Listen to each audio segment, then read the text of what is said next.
Hello, you wonderful lot. Yes, I'm working from home today, but more importantly, we're going to look at a topic that is absolutely vital to helping your people improve their sales results. So many sales managers say to us something along the lines of, hey, our people are really good, they're doing well, but they're kind of stuck at the same level. There's been a bit of a plateau in their development. Now, one reason that can happen is that there is no consistent process for capturing the lessons learned following meetings. In other words, there is no consistent debriefing process. A typical question that managers ask to find out how a meeting went is something along the lines of, hey, how'd it go? And the salesperson will fill in, often with some waffle about, yeah, I think it went pretty well.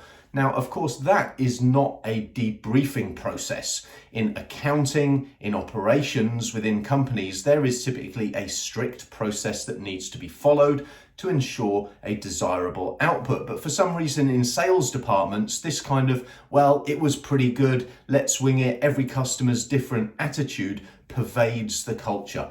We need processes if we're going to have a scalable and successful sales operation.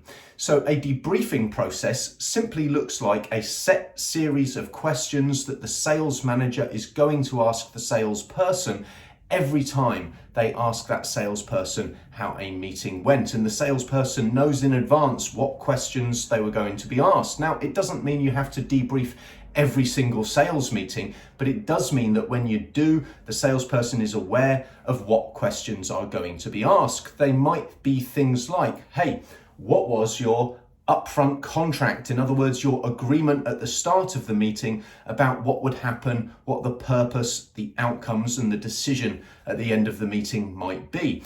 You might ask, what was their pain? What was the prospect's pain, Mr. or Mrs. Salesperson? And we want our salesperson to be able to articulate what the emotions, the negative emotions attached to the problems that they are experiencing. As David Sandler said, if there is no pain, there's probably not going to be a sale. We also want our salespeople to know what kind of decision-making process the prospect has. Are they able to articulate that? Did the salesperson find out from the prospect how they take decisions?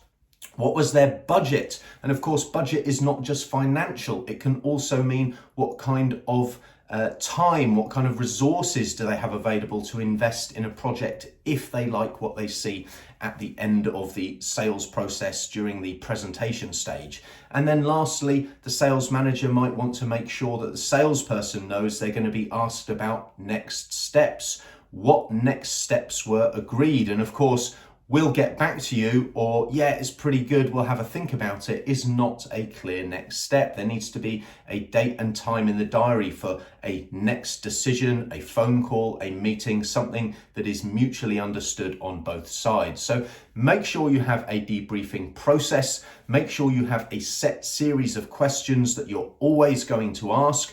You can, of course, ask other questions and make sure your salespeople know. This way, they're going to be accountable for making sure they gather that information during their meetings, and you can capture more learning that's going to feed back into improved performance in the future.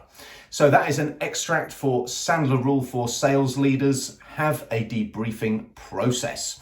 If you would like a regular update of actionable insights into how you can improve your sales management and leadership skills, then as always, you can sign up for our Sales Leadership Accelerator mini course via the link in the comments below. Until the next time, take care and good selling. Bye for now.